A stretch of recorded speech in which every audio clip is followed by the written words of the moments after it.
Up next, Richard Sauder joins us as we talk about covert operations and underground bases. Our special guest tonight is Richard Sauder as we talk about covert projects and underground bases. An incredible story. We'll be back with Richard and his new work, The Richard Sauder Briefing, on Coast to Coast AM. Tell you a little bit about Richard Sauder. Began early in his childhood experiencing firsthand contact with a variety of paranormal phenomena that left him a bit puzzled and thoroughly persuaded that there's much more to the planet and to human perception and consciousness than what the mainstream American culture believes. And some of Richard's favorite research and reading interests are underwater bases and tunnels, electronic mind control, freedom, technology, human prehistory, and remote antiquity. And here he is back on Coast to Coast. Richard, my friend, how are you? Thank you, George. Fine. How about yourself? My pleasure. I've got to ask you this. Many months ago, I started getting emails from concerned listeners who said, "We think Richard Sauder's been arrested." And I went, "Nah." And then I started seeing some small little tidbits about a Richard Sauder being arrested at a base. And I said, "Can't be the same one."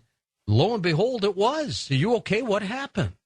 Yes, I am okay. In fact, I traveled to Minot Air Force Base in North Dakota and went over the fence on a nuclear missile silo in a peaceful, nonviolent demonstration. I have done this before. This is the third time in my life I have done this. We, as a species, as a planet, are at a very crucial crossroads. You may know and may have covered on your program before that for a long time, for centuries, the Hopi Indians, the Hopi people in Arizona have had an ancient teaching that mankind would come to this fork in the road where we must choose whether we want to pursue the path of peace or continue to go down the path of warfare and destruction. And if we choose the path of peace, then all will be well, and the world will be a place of harmony and beauty. If we, however, choose to continue down the path of warfare, the future will be much more grim.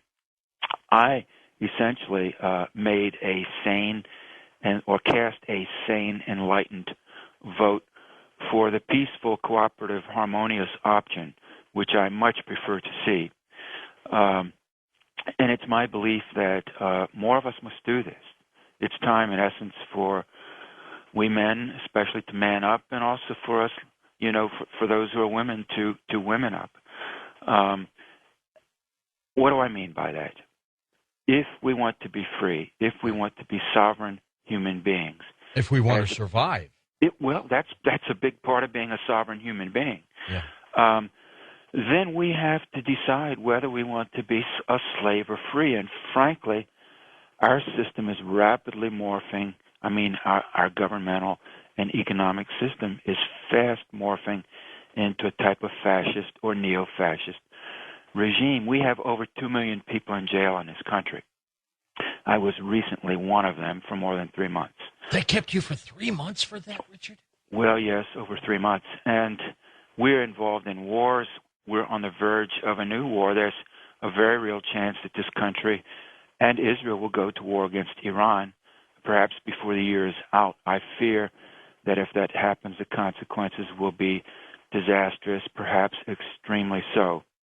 And for all of those reasons and more, I traveled to North Dakota and went over the fence onto a nuclear missile silo, Silo H8, at the intersection of 33rd Street and 76th Avenue. Now, you knew they were going to get you, didn't you? Eventually. Well, of course, and this was an act of conscious, nonviolent, creative civil disobedience. And, there's a long history of this in American culture, going all the way back to Henry David Thoreau in the 19th century, who protested the war against Mexico and was thrown in jail, I believe, because he didn't pay the tax that the government was assessing to fund the war against Mexico. And then, of course, coming on down to the 20th century, we had the example of Dr. King and countless thousands of others who were very publicly arrested for violating a really ugly body of law called the Jim Crow laws.